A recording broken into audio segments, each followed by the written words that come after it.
How are you?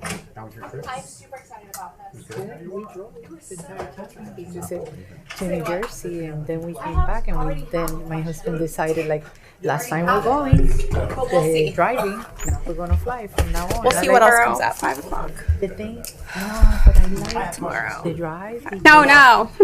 Driving. About what? He's driving, and I get to organize my stuff, read whatever. If I have to take any classes, I take it.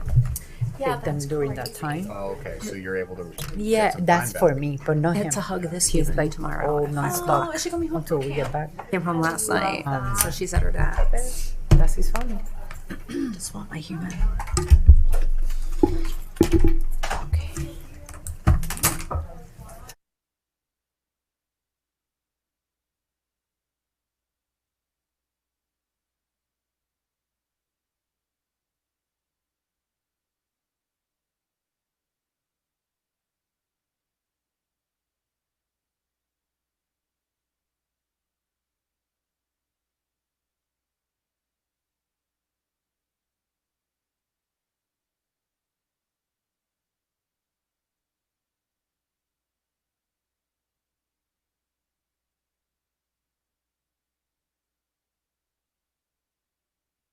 To the AI Implementation School Board Workshop for July 28th, 2026. Today, this will be presented by Peter Thorne. Dr. Shanoff, would you like to say anything to get us started? Thank you, Madam Chair. So we've received periodic updates from Mr. Thorne regarding AI, and actually, we were one of the first school districts to adopt a policy related to artificial intelligence. I'm pleased that Mr. Thorne, Dr. Clayton, Dr. Karsinski have been working collectively in a national work group around AI in school districts. And so I believe that you'll see a lot of that work that they've done with that cohort is in this presentation. And as we continue to progress down the road of artificial intelligence implementation, I think that we're taking the most responsible approach, and also understanding what the applicable use cases are for artificial intelligence. So then it's not something that you just kind of turn on for everybody and they use however they want to use it, but there's intent and certain rationale behind those uses. So with that, I'll turn it over to Mr. Thorne. Thank you, sir. Thank you for those words. Good afternoon, board members, Dr. Shanoff, cabinet, and staff. Today's workshop provides an update on our artificial intelligence implementation journey. Our focus is on responsible progress, clear strategy, and the road ahead for students, staff, and our community. As a district, we are approaching AI thoughtfully, with student success, safety, access, and governance at the center of our policy and our implementation. So, why AI and why now? So AI, or artificial intelligence, is no longer a future concept. It is already part of our daily life. It's part of higher education, K-12 school districts, and the workforce. Our responsibility is to lead intentionally, not reactively, so that our students and staff are prepared for this journey. We are grounding this work in ethical use, AI literacy, data privacy, collaboration, accessibility, and student success. The district's approach treats generative AI as a system-wide enabler, not as a standalone initiative or a replacement for educators. I want to be clear about that. This is not replacing teachers at all. This is going to assist teachers and students. And we're approaching this thoughtfully. Like I said, this journey is with generative AI, not agentic AI currently. So I want to be clear about that.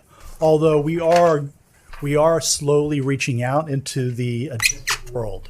but our initial implementation is generative only. Next. So I want to go through this journey. So back in April of 2024, we had an initial board workshop regarding AI. And we've had a lot of development since then, so I want to go through these. I won't go step by step, but I'm going to do a summary of this. So in our first year, we focused on building the foundation, governance, policy awareness, and professional learning or professional development. In fact, as Dr. Shanoff indicated, we're one of the few districts that actually has a policy for AI and did at that time. Other districts have followed along. Some have updated their current policies, adding AI intent into those policies, but we actually have one that we had approved. So in June of 2024, a school board workshop was provided. It established transparency and board level awareness of our process at that time. During this period, we reviewed policy, introduced staff to Microsoft Copilot. That is one of our main vehicles for AI here in the district, and began student use of approved AI-supported tools such as Conmigo, Adobe Express, and Canva. These foundational steps positioned our district to move from awareness to a structured implementation. So the next year, so the implementation journey for 25-26. In year 2, our emphasis shifted to expanding staff capacity, and gathering stakeholder readiness data. We provided learning opportunities through Microsoft Copilot for teachers, self-paced Canvas modules, and targeted professional learning. We also completed a full survey cycle with administrators, students, and teachers. That feedback now helps inform future planning, tool selection, our professional learning and development, and implementation decisions. Any questions there so far? Okay. Go ahead. All right. Thank you. There is Oh, a question. yes, I ma'am. was going through the proper channels. Would you mind, for the good of the board and folks that may be watching, could you tell us what the difference between generative and agentic AI is, please? Sure. So I'm going to describe it using agentic AI. First off, so agentic AI is basically AI that is presented to us as an agent, or in some folks call it a chatbot, but it's really an agent that learns on its own. Learns through training. So, for example, we have several tools in the district that have agentic AI parts. Samantha. Well, that's coming. So in the new ERP, there will be a agentic AI piece called Samantha Plus. And if you remember from my ERP implementation discussion and workshop, Samantha Plus we're going to be able to train it with the way we do things here in the district using our best practices. So, and that agent will be able to answer questions for any person who's using CGI Advantage. So that's a huge, pardon the pun, advantage to that system. And it's going to be huge for us. So it's going to help us with training, with direction, and helping folks do their job on a daily basis. That is the intent. So agentic is the agent part of it. Generative is the basic, when you chat with Microsoft Copilot, for example, that is generative. When you ask it to say, read my email, for example, that is generative. Hopefully that explains your question. No, yeah, it does. I'm wondering if later in the presentation you'll go over the training for the agents and for staff. Is that part of this? We'll touch on it. Okay, so great. I'll we save my don't get to questions for that then. detail, Okay. but we're going to talk about some of the tools we're using, and we're going to talk about it, something we call a fellows program, which will help us with that training. But that's further on in the presentation. I'll get to that. Thank you. All right. So where are we now? So this is the launch of it officially. We are now entering the most ambitious phase of this implementation. This school year includes mandatory employee orientation through demystifying AI, expanded professional learning, and the launch of the AI Fellows Program, which I'll talk about in a second. We are also expanding student access through approved tools, including Microsoft Copilot Chat for students 13 and above and older, while maintaining policy and privacy expectations. This phase is about moving from learning and planning to responsible, supported implementation across the district. So I want to do a quick overview of our policy that we currently have. So we do have School Board Policy 8.603. It provides the legal and ethical foundation for AI use in our district. For staff, AI may support planning, productivity, and instruction, but human judgment remains essential. Again, AI is not replacing any human here or any human decisions. For students, expectations include fact-checking, acknowledging AI use, following teacher direction, and maintaining academic integrity. We had a great, one of Dr. Shanoff's student councils. We had a great meeting with them about AI. This was middle of last year. And they were very, very clear to us that they don't want AI grading them in any way. So they want teachers to do that. They don't want AI to do that. So they're very, very aware of what's going on. From a teaching point of view, from an environmental point of view, and many other viewpoints. Very impressed with them and that council. So I wanted to mention that. For the policy, also establishes clear boundaries around prohibited uses. Confidential data, that's something we've hammered on over and over. You can't upload, and you will not upload student data into any AI tool that's used on our devices. You will not do that. What our vendor expectations are. So now when we approve vendor contracts, when we do our software intake, we're constantly asking now about what are your AI capabilities? What's going on with your AI? We're going back and looking at contracts that are being renewed, asking those same questions. What AI components do you have? Where's this data going and being stored? We must know that before we approve any contract that's using student data. I do have one question. Yes, ma'am. So I know something I've talked to you about roundabout. I don't know if we directly talked about it, but through FSBA, the Notebook LM model that I'm using, and I don't know if Microsoft Copilot has a version of that.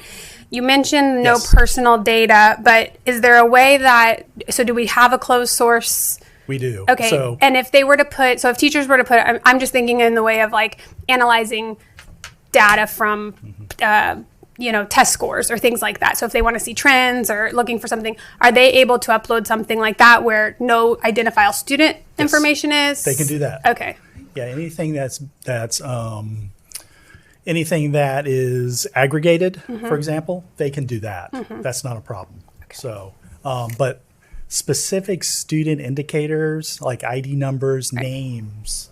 They can just change them to vendor, student stuff like A, B, C, D, yeah, something like that if they wanted. They could do that. And we are actually looking at tools right now that, I won't say who the vendor is, but we are actually looking at tools that will be able to identify if that happens and then actually redact the information automatically. So I think that's very important that we find those tools. And so and use them. Is anything that's generated from the products we're using on open to public to a public records request?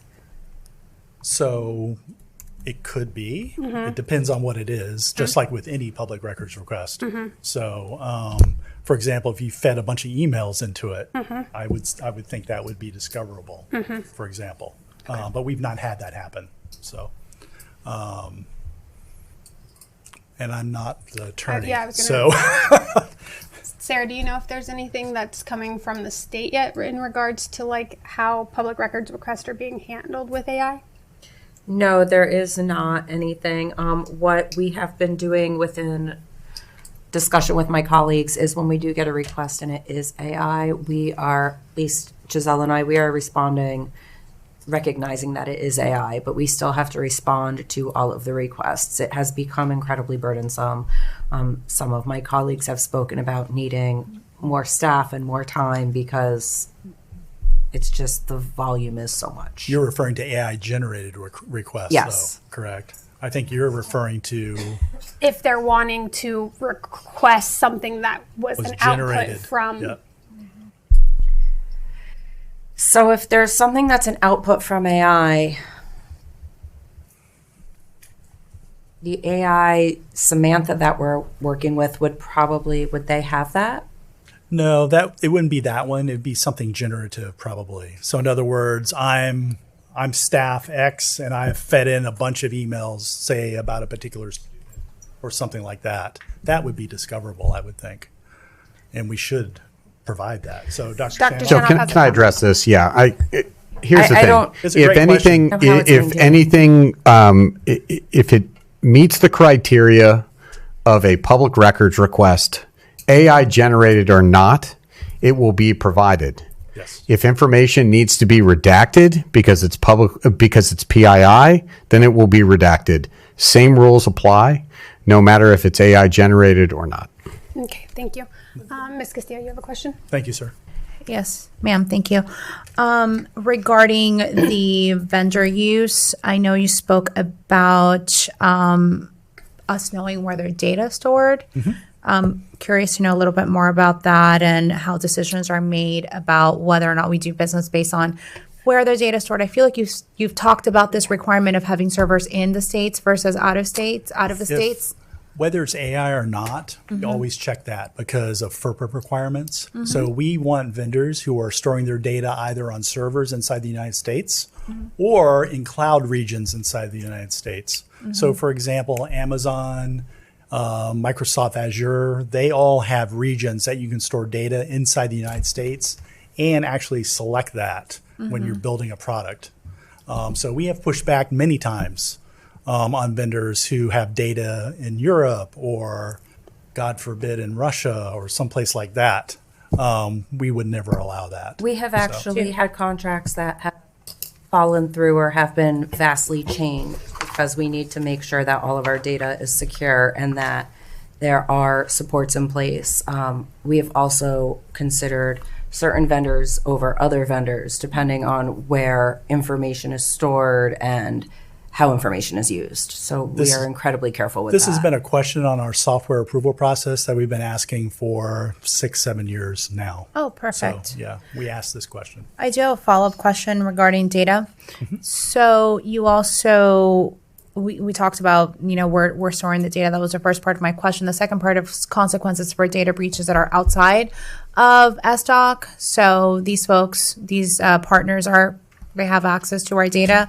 They're the ones that have a data breach. What does it look like for consequences or for us to be able to get any remedies if there's a data breach, and how is that written into contract? I'd say it would be on a contract by contract basis, how it's written. There's always some sort of exceptions, which So we write into all of our contracts with third parties that they are responsible for data breaches. They are responsible for notifying us immediately. That is 72 hours of a possible breach, and then they also have to notify us again once there is formal determination if a possible breach actually happened or not. Most of our contracts also have terms and conditions in place where they would be responsible for the costs and the actions of notifying everybody, and there is indemnification if there are any legal matters that arise because of a data breach. So we do cover ourselves with that. these happen from time to time, but it's not every day. Yes. So the last one I can think of was Canvas. So Yes. Brings up a follow-up question regarding when I spoke about training, I was interested. of course, as your resident learning and development person in the training for our staff and team members, but I'm actually more interested in the data that we have that we share with others and whether or not that data is allowable to be used for training for those other companies. Do we have any language regarding that? So Training their AI. I don't mean people. Correct, I mean correct. their agents. Yeah. So another great question. So for example, in the contract we did with CGI for the ERP, we were very clear about who owned that intellectual property, and that training data is ours. Okay. It is ours. They're not going to take it and use it for anyone else. Okay. Although, which we may allow, possibly, but they'd have to ask us. They can't take it and do anything with it. We It's ours. negotiated in our contract that if they were to use our training data to then build something new, that we could claim part of that data as our property, and then possibly if they came to us and said, using your data, we'd like to say build a new platform and then we're going to use it out, we could possibly benefit from that and collect proceeds because they're using it based on data that we provided for them. So we have worked into our contracts to make sure that our intellectual property is ours, whether it is an AI prompt, whether it is AI training, whether it is through a chatbot. If it's going to be used for another purpose, we are not going to pay a company and then have them use our data to then create something new. We will also want to participate in those profits. We would negotiate with them in some way. So Before. as a good partner. Yeah. Before we do business Yeah, with them. yeah. Okay. We would do that. But we were very clear in our contract with them, which is why it took from November to March Yes. to finish it. So it was a long process. And that was a small part of it. Okay. Thank you. All right. So I'm almost done on this slide. So I just want to say that, so this policy that we developed establishes clear boundaries around prohibited uses, confidential data, vendor expectations, which we talked about, FERPA, COPA, and district data governance. All right. So generative AI use guidelines.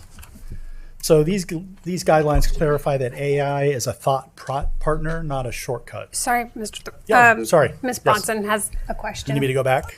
If you like. Mine is on student safety, and I was just wondering, when the kids are using our computers and they're using the AI, if they type in certain things, is that going to be automatically flagged where it's sending a warning to somebody else, where it's suicide or Yes. school So- shooting? Like they start looking things up that it is immediately, So we've had that in place for many years through Gaggle. okay, So Gaggle captures that information. Another great question. So captures that information and sends us alerts immediately.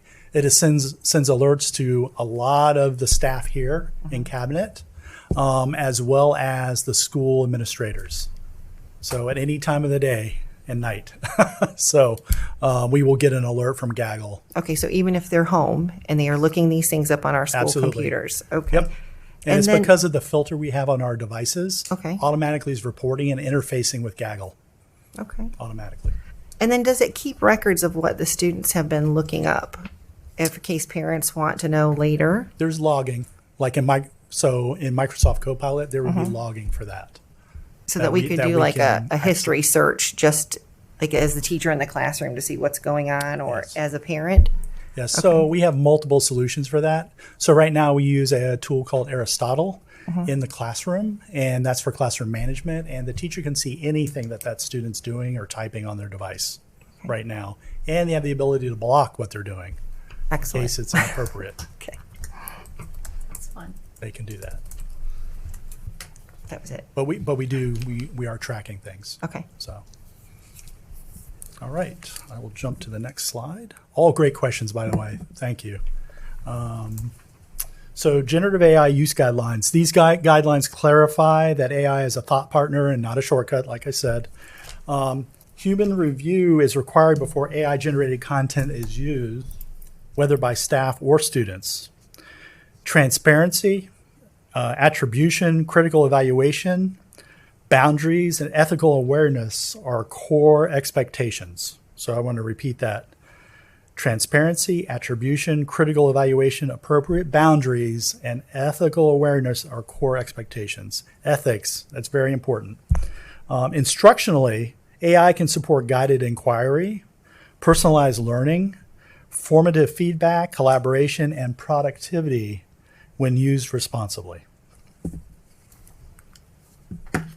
So what is our professional learning strategy? So right now we kind of have this pyramid thing going on. So you like that?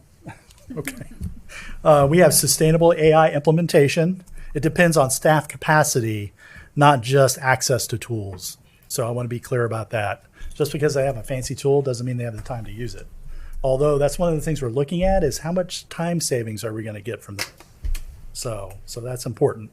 Our professional learning model begins with a foundation of AI literacy for all staff and grows into instructional integration, job-embedded learning, micro-credentialing, which we're looking at, and leadership development. So this tiered approach allows us to support classroom teachers, support staff, administrators, and technology leaders at different levels of readiness. So we have partnerships with Microsoft Copilot, higher education, and statewide initiatives to help strengthen access and quality across our professional learning pathways currently. So we have many initiatives going on right now. We're very, very tied into Microsoft. So to answer your earlier question, I never got back to it about Notebook LM. So that's a Google product. So we are currently looking at expanding our use into that Google arena right now. In fact, everyone has an account. We just haven't told them yet. Right. That's what they told me. That's how I got my access. Exactly. However, Microsoft Copilot is quickly quickly developing their own notebook tool through OneNote that's going to rival that tool. So I just want to be clear about that. But we want to provide options too. So the good thing about Microsoft, it gives us that tenet that we need to have to keep our stuff safe right now. Ms. Castillo has a question. Yeah, and you may address this in the implementation strategy, but you did mention efficiency, and I'm wondering if we already have established efficiency benchmarks for SDOC as a org, and then maybe for other categories of teammates. So no, that has not happened yet, but it will. It will as we move along through this journey. That's going to be something that comes naturally to the process. But we've not set any expectations, I think is what you're asking. So I do have a follow-up question to Yes. kind of the efficiency part of it. So I know you stated that the Dr. Shanoff's student focus group had done the discussion with you on AI and that they stated they don't want to be graded by AI. However, is there a way for teachers to use it in the sense where it's something that is not, student response prompts, things like that, where it's just A, B, C, D, E, that type of, because that could save time for there teachers. is. We've looked at a number of tools that allow that. I don't know, Dr. Clayton, you may want to speak to this possibly, but we were at an ILO conference where we saw this happen in action, actually. Thanks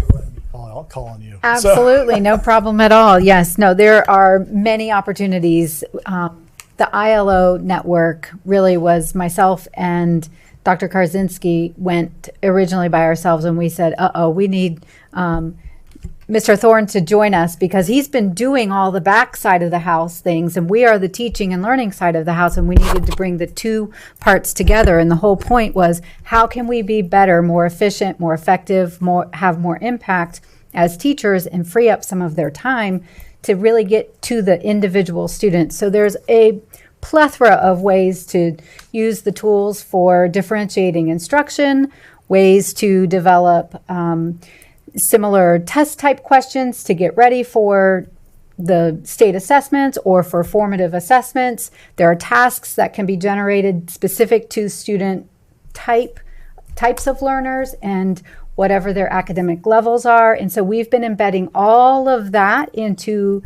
the summer training that has happened with the green shirts around technology. And we are also embedding all of that within our current curriculum because things like our My Perspectives, the new 6th through 12th grade ELA adoption that we're implementing this year has Savvy Writer embedded. Savvy Writer is specific for giving feedback to students based on our criteria rubric, that is the state-aligned rubric, so that a teacher can approve the feedback that has been generated from the written response from the students, to send that out in a much quicker feedback cycle, rather than a teacher having to read and score and write comments on 120 essays. That takes a very long time. The Savvy Writer will improve that process with almost immediate feedback. Now, the teacher will still have to approve the feedback to make sure it's acceptable, but we are finding ways that it is embedded in all types of spaces.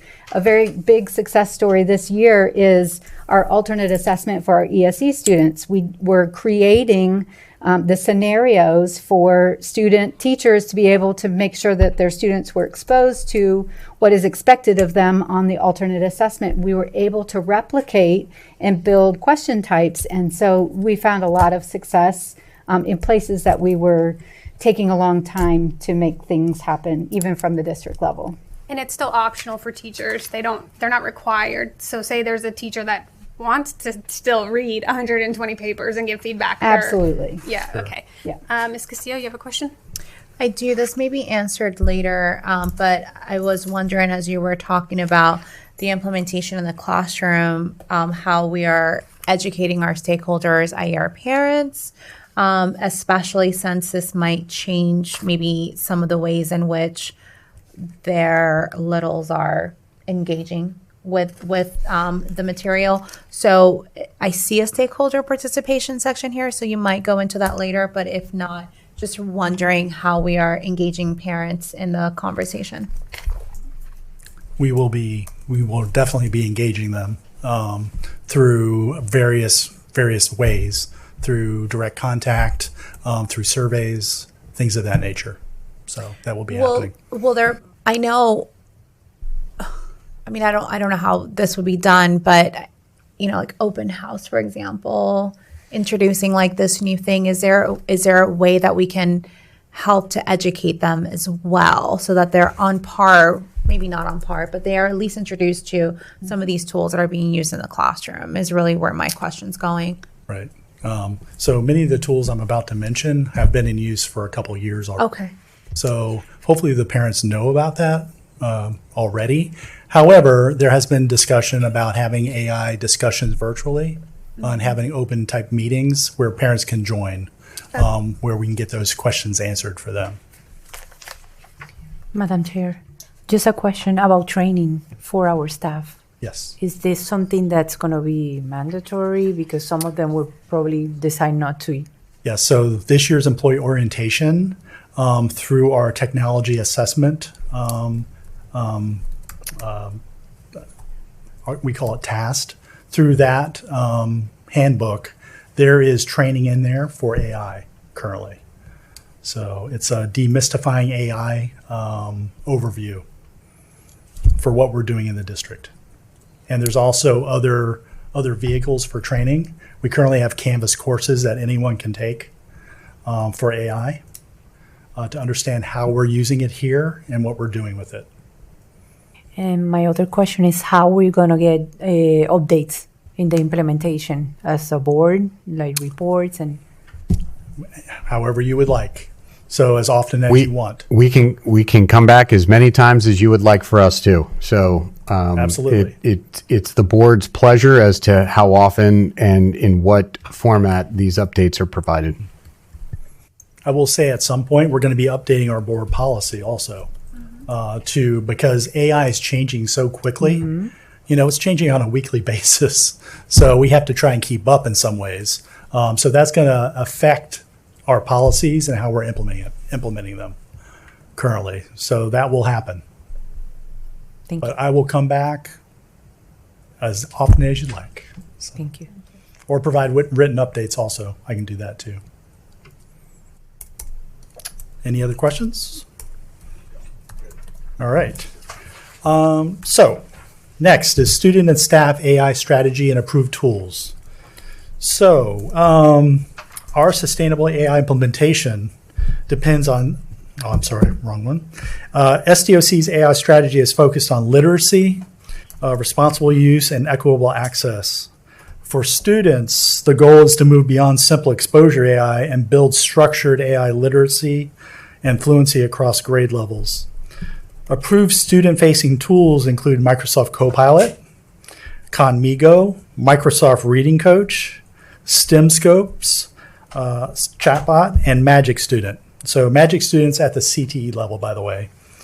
We did approve Magic School AI just recently for CTE use only, but it's district-wide in case we want to increase that implementation.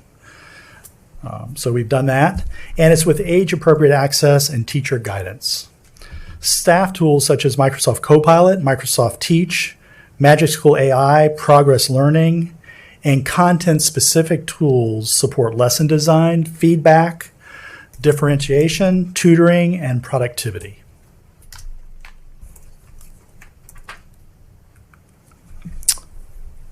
So this is the one we've been hammering on for a couple years, and near and dear to my heart is ethical use and data privacy. So responsible AI implementation requires strong digital citizenship and strong data governance. Students need explicit instruction on responsible use, academic integrity, critical evaluation, AI awareness, data literacy, digital safety, what deepfakes are, for example, cyberbullying, and online harms that could occur. From a technology and governance perspective, SDOC is emphasizing data minimization, secure infrastructure, vendor compliance, which we've talked about, transparent communication, and proactive cybersecurity. So we're constantly looking at new cybersecurity tools that are going to help us in this arena. AI has changed, kind of flipped the script a little bit, because there are now AI agents out there that are actively on the loose attacking folks. So we have to be able to protect ourselves from that. So last week, in fact, an AI agent that was being trained by OpenAI escaped containment. So think about that phrase, right? Escaped containment and attacked a startup company. And a frontier, it's called a frontier cybersecurity company, was able to stop it, but only at the request of OpenAI because they couldn't control it anymore. And that was their own agent. So someone turned off the controls and it escaped and tried to do what it was trained to do, which was attack other companies. Someone turned off the controls? It was a test. A person? So a person did, yeah. A person did. Not another agent, but a person. So Yes, it'll learn. it will learn, yes. I don't want to scare everyone, but Yeah, these are the things that Mr. are Thorne, happening. if you could stick to the script. Okay. that would- I like Seen telling the these stories. story. So you out saw it, last right? week. Okay. It's on the news. That actually happened. So that actually happened. Yeah, I think that was called Lilo and Stitch. If only. So, if yes, only. Yeah. thank you. All right, I'll get back to the script. So it's just an interesting story. So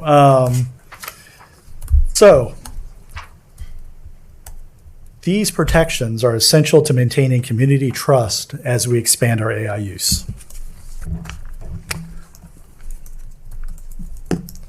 So implementation strategy, we have 4 phases currently.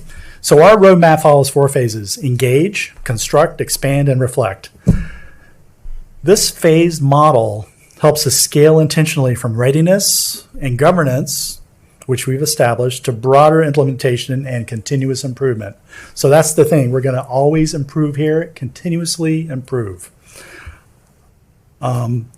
So the AI Fellows program, which I'm about to talk about, is a key bridge between the construction and the expand phases. So we're kind of right there in the middle where that arrow is right now with our district. By developing internal experts through this Fellows program, we can build capacity within our schools and departments rather than relying on external support. So we're gonna create our own evangelists when it comes to AI here internally. So this is a really busy slide.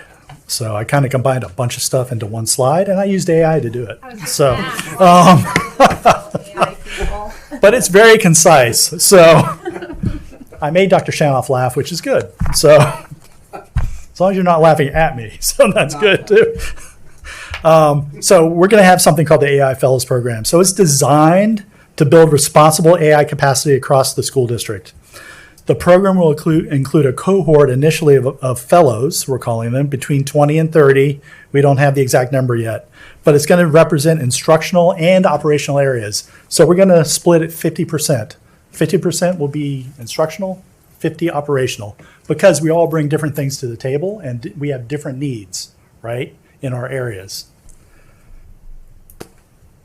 The fellows will explore practical use cases, document evidence of impact, and help determine what should be scaled, improved, or discontinued. We may do things we don't like and get rid of it, or we may have a tool we don't like, we won't use it anymore. But we're going to use things that are going to help our district. We're going to use those cases, and we're going to move forward with those and see them come to fruition. This model supports innovation while keeping privacy, safety, fairness, accessibility, and human judgment at the center of this program. So it's going to be an 18-week program, and not a program, but it's going to be an 18-week, like a semester. We're going to learn for a semester, and there's going to be in-person sessions. There's going to be sessions that are virtual, but they're going to develop these use cases, and at the end, we're going to have them do a video for us and present their findings on cases that we have approved. We want to make sure they're good for the district and they're moving something forward. We always want to be moving forward. So away from that slide to a better slide. So the AI Fellows Program provides a structured and responsible pathway for testing high-value AI use cases aligned to our strategic plan. So we're going to make sure these things are aligned to our strat plan. The cohort's designed to balance instructional impact with operational efficiency. The fellows will collect evidence so the district can make informed decisions about what to scale, revise, or stop. And the recommendation before the board is to support this cohort, cohort 1, and the proposed completion-based planning assumption. So we're going to launch this with a target date of August 24th of 2026. So in the next couple of weeks. Ms. Castillo has a question.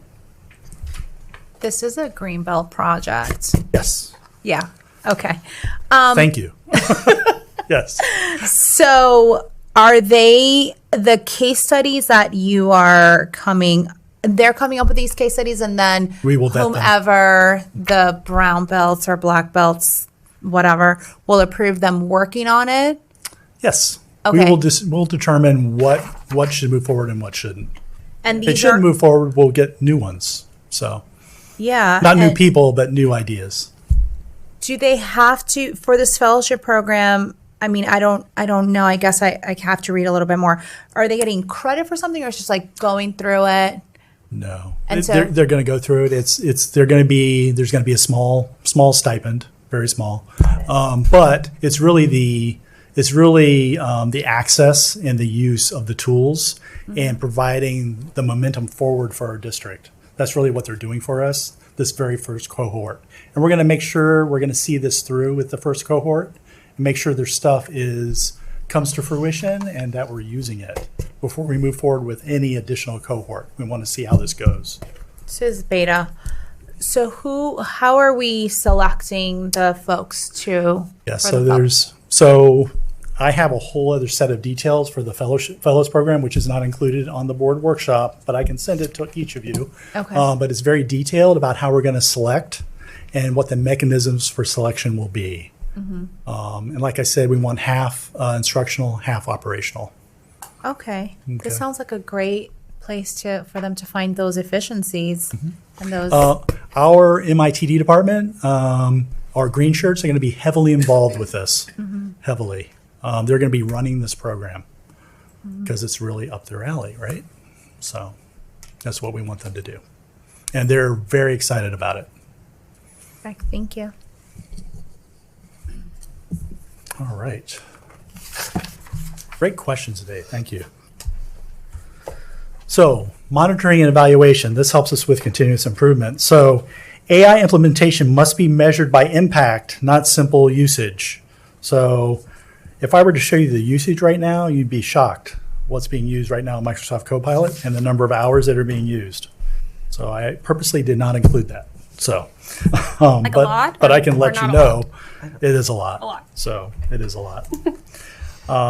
But we will monitor student outcomes, engagement, teacher adoption, and operational efficiency.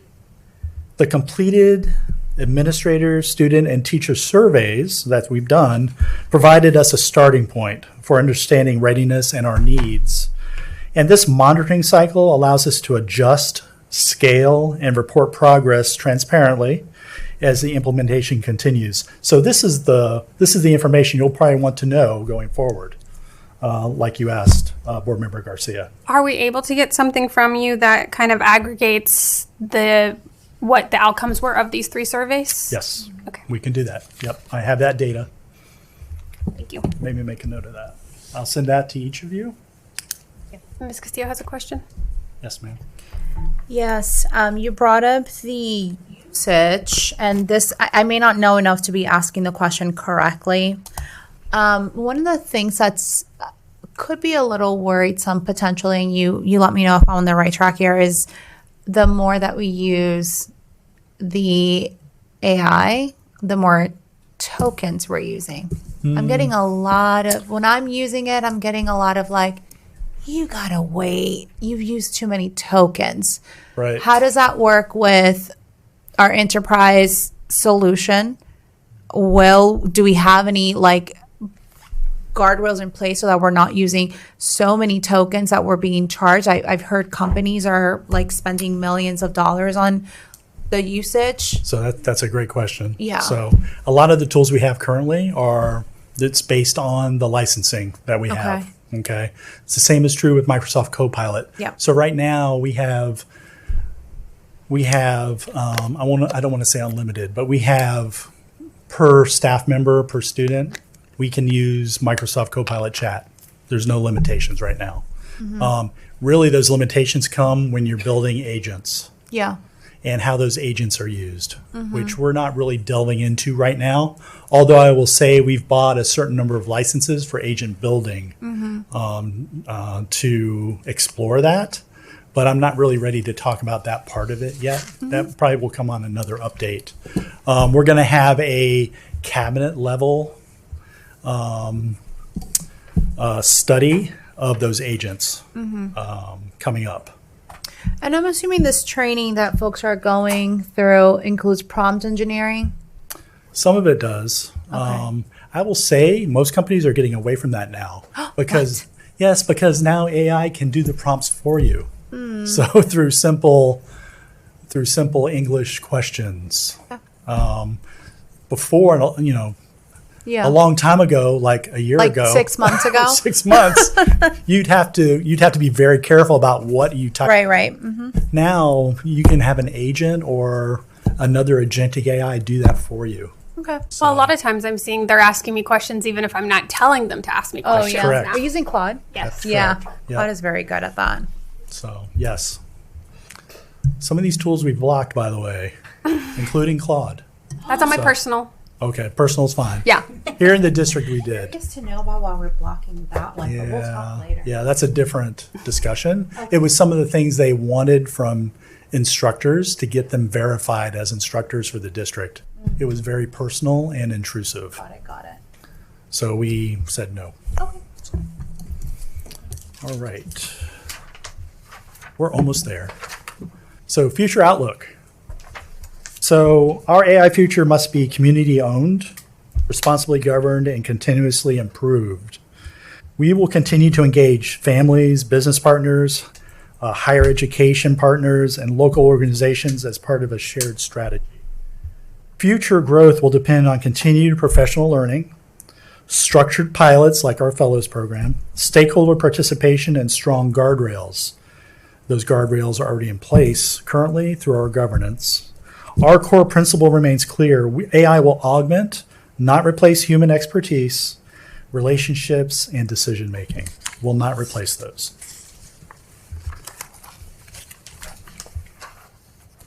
So what are we informing the board? So for your awareness, advocacy, and support are essential to sustaining responsible AI implementation. We want the board to recognize that we are leading proactively with policy, governance, and professional learning already in place.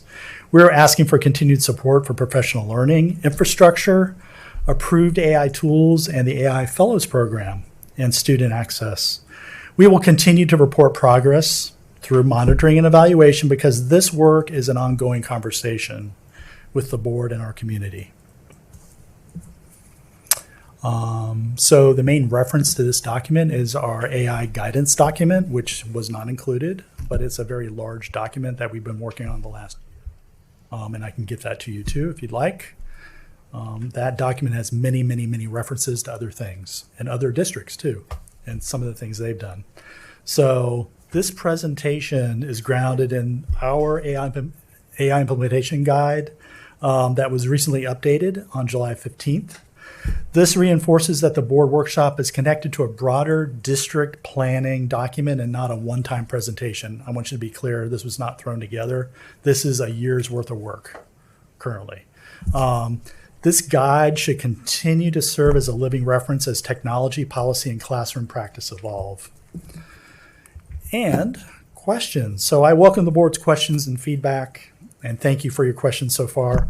Our goal is to continue implementing AI in a way that is transparent by doing things like this, responsible, equitable, and aligned to student success.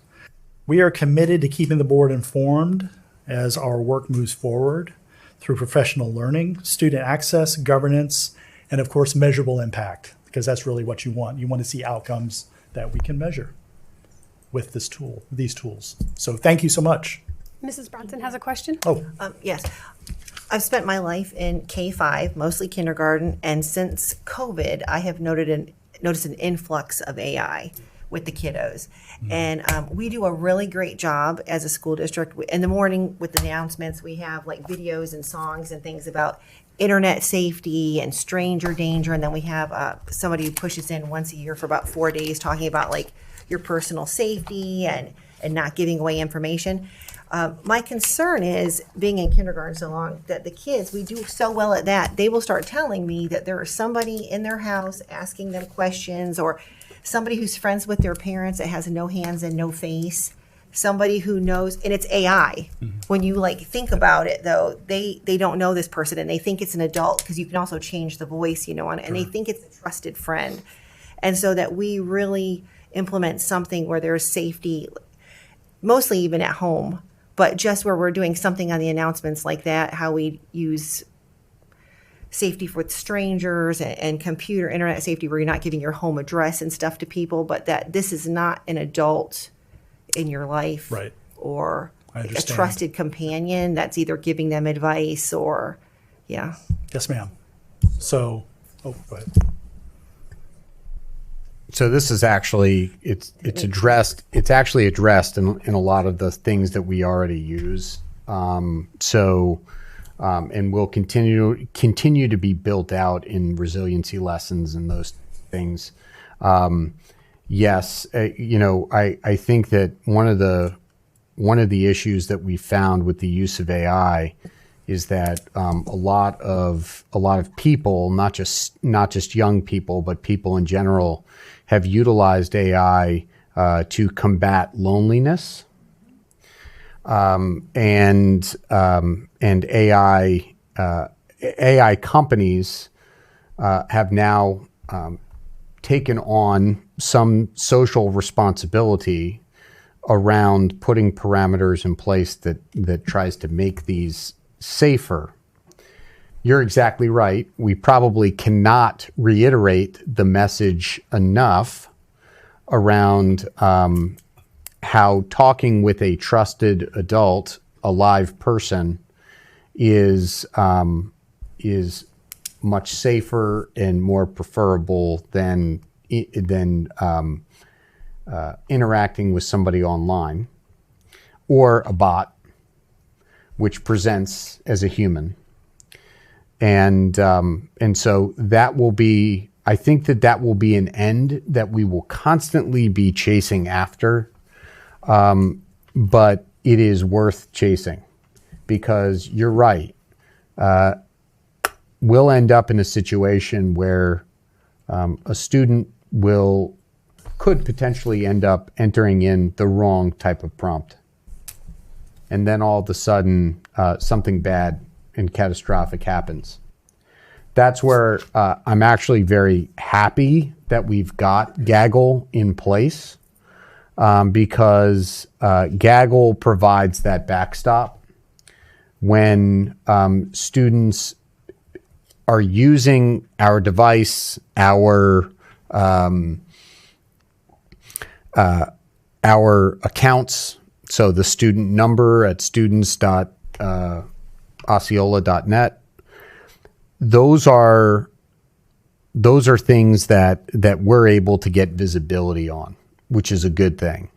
And I can't tell you how many times we've been able to intervene before something catastrophic may have happened as a result.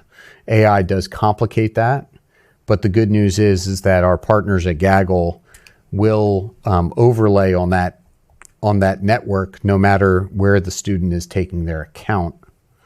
It's when students are operating under non-school accounts that the education is necessary to really provide them better avenues. So that's always going to be top of mind. Thank you. Thank you, sir. Any further questions? I was going to go ahead and just tie it all up, if that's okay. If there are no other questions. First of all, I want to say thanks for the questions. Fantastic questions. And, I think it really helps to have a tech-savvy school board, because the questions that they're asking are timely. The questions that they're asking absolutely fit what we're trying to do in terms of refining this process. AI has become essentially a race to the bottom. And we see that all over the place. We see it in the news every day. We see it in a lot of the products that are showcased to us. We have decided to take a much more patient approach to onboarding products. And we have really leaned heavily into our anchor operating system partner, Microsoft, and utilizing Copilot, because our Copilot environment represents a much more secure environment given the different products that we have overlaying that system. I give Mr. Thorne and his team a huge amount of credit for this. They are working diligently to try to make sure that we put the best skills in place. So then when it does come time for us to really be evaluating what systems are out there that maybe we do want to purchase as a district, that we're doing it in a way that can be scaled successfully with our teachers, with any of our staff that happen to be using it, but more specifically the teachers that are then turning around and using it with the students and teaching the students how to be responsible users and consumers of artificial intelligence. And so very, very, very grateful for you, Mr. Thorne, Dr. Clayton, Dr. Karsinski. Later on tonight, you guys will approve their participation in the ILO convening later on this year. Again, that keeps them current with all best practices, and we'll continue to refine. And so I'm grateful for the questions. I'm grateful for the presentation, Mr. Thorne, and grateful for the support from Teaching, Learning, and Leading. Thank you. With that, this meeting is adjourned.